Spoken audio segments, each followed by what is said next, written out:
Schönen guten Tag, liebe Freunde. Danke für das Einschalten. Danke, dass ihr wieder dabei seid. Juri aus Sibirien grüßt euch ganz herzlich.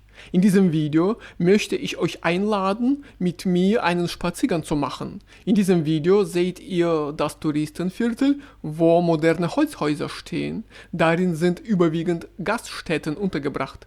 Das ist ein Magnet nicht nur für die Touristen, sondern auch für die Einheimischen. Beim Besuch in Irkutsk muss man dort unbedingt vorbeischauen. Außerdem möchte ich in diesem Video einige Nachrichten gerne vorstellen, die ich interessant finde. Jede Woche passieren bei uns irgendwelche Ereignisse, aber ich lese nur diejenigen vor, die für euch als Ausländer interessant sein können. Also wenn ihr wirklich ein Interesse für das Alltagsleben in Russland habt, dann bleibt bitte dran. Los geht's! Russlands Umsiedlungsprogramm 2025 bricht ein. Das Interesse am staatlichen Programm zur freiwilligen Umsiedlung von Landsleuten nach Russland ist 2025 auf den niedrigsten Stand seit 15 Jahren gesunken. Im Jahr 2025 zogen insgesamt 26.700 Menschen im Rahmen des Programms nach Russland. Das ist der niedrigste Wert seit 2011. Damals wurden 61.100 Anträge gestellt. 31.400 Personen reisten tatsächlich ein. 2025 gingen bei den Behörden 37.000 Anträge ein. Tatsächlich eingereist und registriert wurden jedoch 26.700 Personen. Dabei kann der Zeitraum zwischen Ausstellung der Teilnahmebescheinigung und der tatsächlichen Umsiedlung variieren, teilweise mehr als ein Jahr. Selbst 2022, als die militärische Spezialoperation begann, war das Interesse höher. 112.700 Anträge und 64.800 Einreisen. Das staatliche Programm zur Unterstützung der freiwilligen Umsiedlung von im Ausland lebenden Landsleuten wurde per Präsidialerlass im Jahr 2006 eingeführt. Ziel ist es, Menschen zu helfen, die nach dem Zerfall der Sowjetunion außerhalb der Russischen Föderation verblieben sind.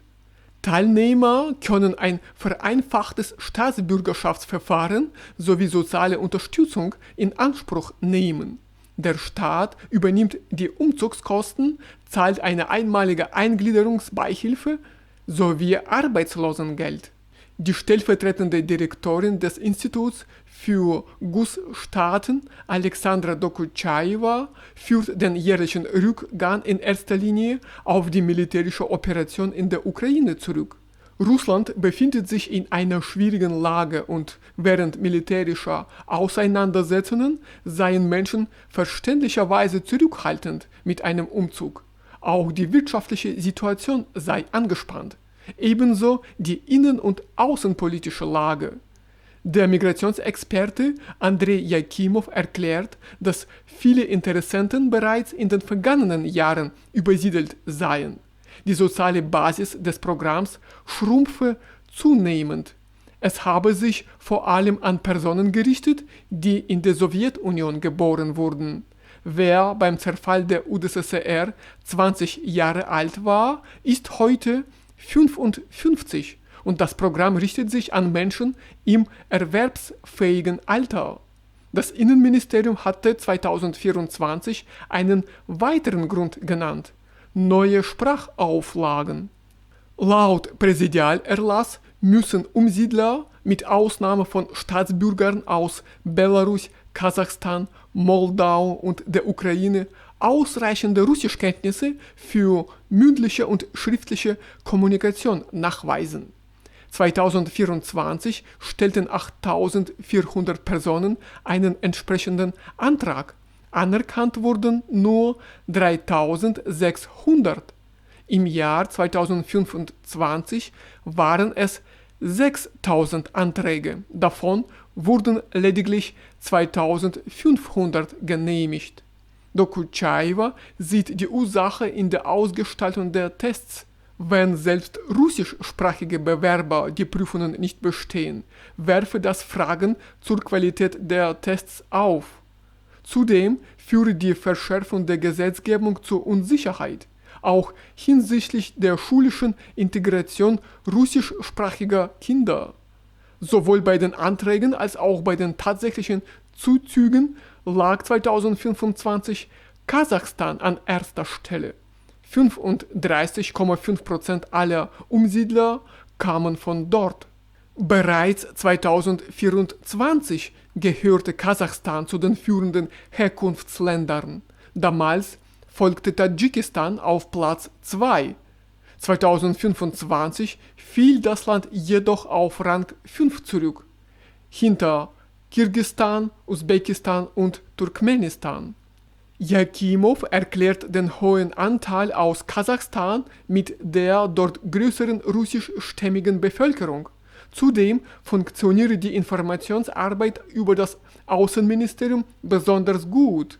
Der Rückgang aus Tadschikistan führt vor allem auf Änderungen beim Mutterschaftskapital zurück.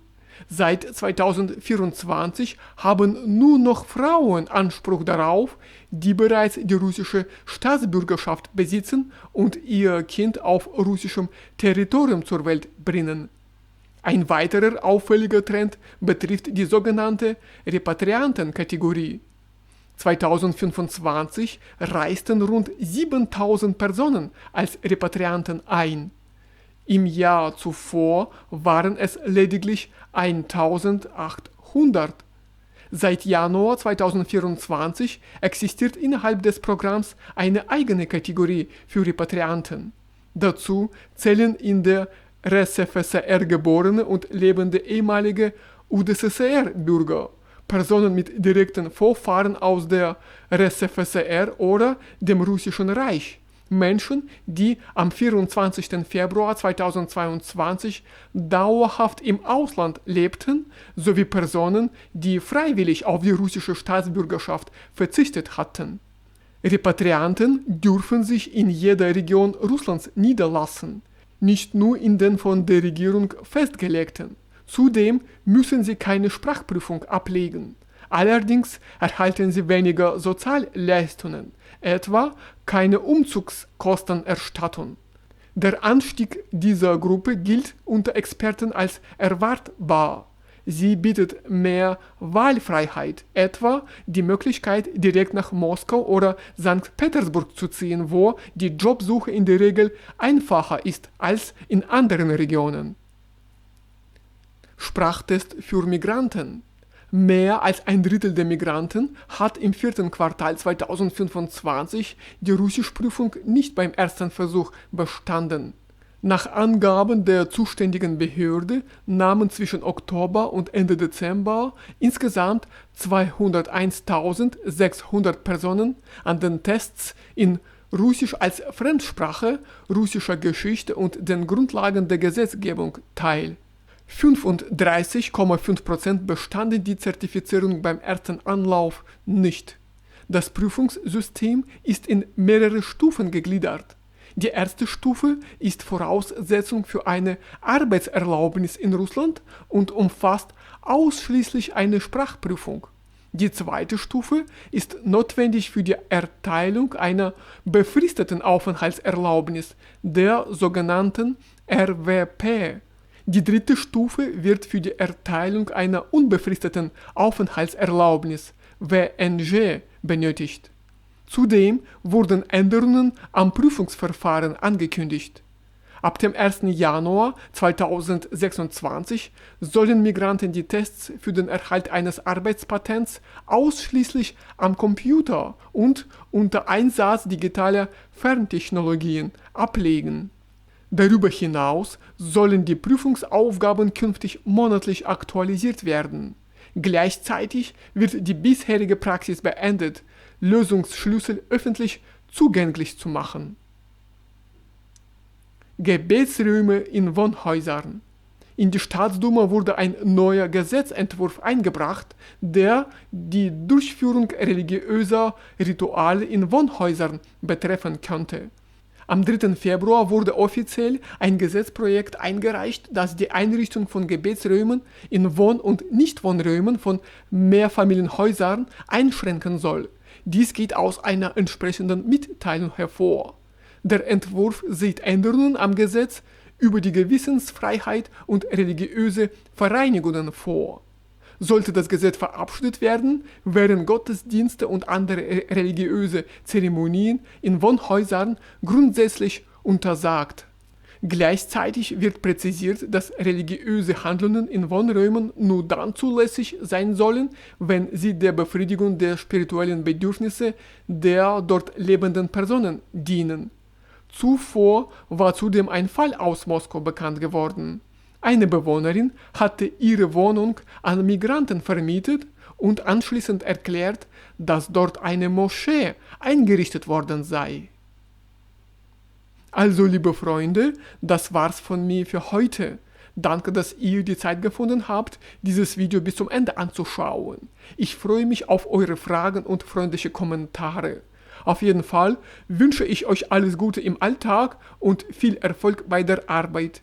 Wir sehen uns bald in meinen neuen Videos wieder. Bis dann. Tschüss.